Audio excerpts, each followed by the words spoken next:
Hello student, this is Dr. Athar Iqbal. In this lecture, I will discuss the concept of cash conversion cycle. This is important from business point of view, that how much time a business is taking uh, to recover their cash from business operation. Initially, we know that we already have certain cash that we invest, and then we process it and sell and then recover from the customer. This is the entire business operation in which your cash is involved. And now this is important, that after how many uh, days or months you will be able to recover whatever amount you invested. This I'm going to explain you with the help of a diagram. Just see that earlier you have cash, and you decided to invest this cash in the material. This material you can take as a ready product, or you can take it as a raw material, depending on what kind of business you are engaging. But just suppose right now that this is the finished product that you are buying and selling it. So this material will be converted into finished goods if there is certain processes that was required on that material or product. After finishing the product, or when you get it ready, you sell it. When you sell it, so this selling process will move it into receivable. Generally, we assume that you are not selling it on a cash basis, you are selling it on a credit basis. And when you are selling it on credit basis, so uh, uh, this finished product will not directly convert into cash, it will move into receivable. And once you receive this receivable from your customers, then it is possible that you will be able to recover your cash back to your business. This is the entire chain in which any business is engaged, unless and until that this receivable might be eliminated from here, provided you are selling on a cash basis. Otherwise, generally, we assume that business are trading on a credit basis. In that case, this receivable will remain part of their cash conversion cycle. So the entire time that this whole process is taking is technically called cash conversion cycle. I am further illustrating it with a more comprehensive diagram. Just see that how things are moving. So here I am assuming that you are purchasing goods on credit of 30 days. This 30 days credit is showing that you are taking 30 days credit from your supplier. So this is in your advantage, because if your supplier is agreed to give you 30 days credit, it means whatever you are buying right now, you will pay after 30 days.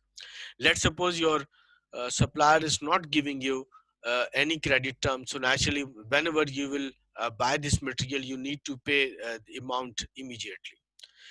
This 30 days credit is taken as payable period. It means what duration you have to settle your dues. Student, this material will be put into production process, and whatever time it is taking will be taken as processing time.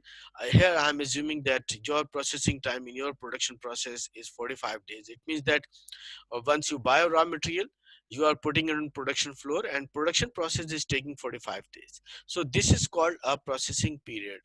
These terms will play very important role uh, when you will move to an advanced question, that what is payable period and what is meant by processing period.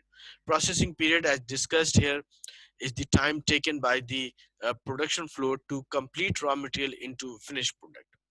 As I discussed in the previous slide, once this finished product is ready, you will sell it, and when you will sell it, it is moving into receivable. Remember that receivable is again is shifting. Sometime your customer is taking 30 days, sometime you are giving them 60 days. So whatever time you are giving is taken as collection time. Here I am assuming that you are giving 60 days credit to your customer. It means that when you are selling goods, you are not able to immediately receive the amount from your customers. It will further take 60 days or 2 months to recover this amount. Once you will receive this amount, this duration will be taken as collection period, and once you receive it, it is coming back to your cash.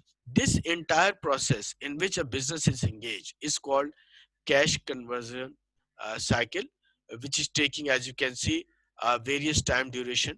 that what payable period you have taken from your suppliers, how much time you are taking to get your product ready, and how much time you are giving to your customers after selling product. When we get this chain complete, we are able to uh, recover our cash. When we make it easy and in an understandable way, uh, so this equation might be recorded for this purpose. So cash conversion cycle will take inventory period plus receivable time period, and you will manage the payable time period. So inventory period earlier was taking 60 days, receivable time was 45 days, and the payable time is what your supplier is giving to you. It means that in 75 days we are able to uh, recover amount from our business operation. Remember that this 30 days is showing whatever time duration given to you by your supplier. If this 30 days has been eliminated, then you can see that the total time duration will be 105 days. It means that as much as uh, credit duration you will be able to take from your suppliers will be in your benefit. Suppose rather than 30 days, your suppliers agree to give you 45 days. If I put 45 days over here, it means that your cash conversion cycle will move to 60 days. It means that this is not static. You have to observe it, and then you will plan whether this 75 days is quite sufficient, because you need to arrange fund for 75 days.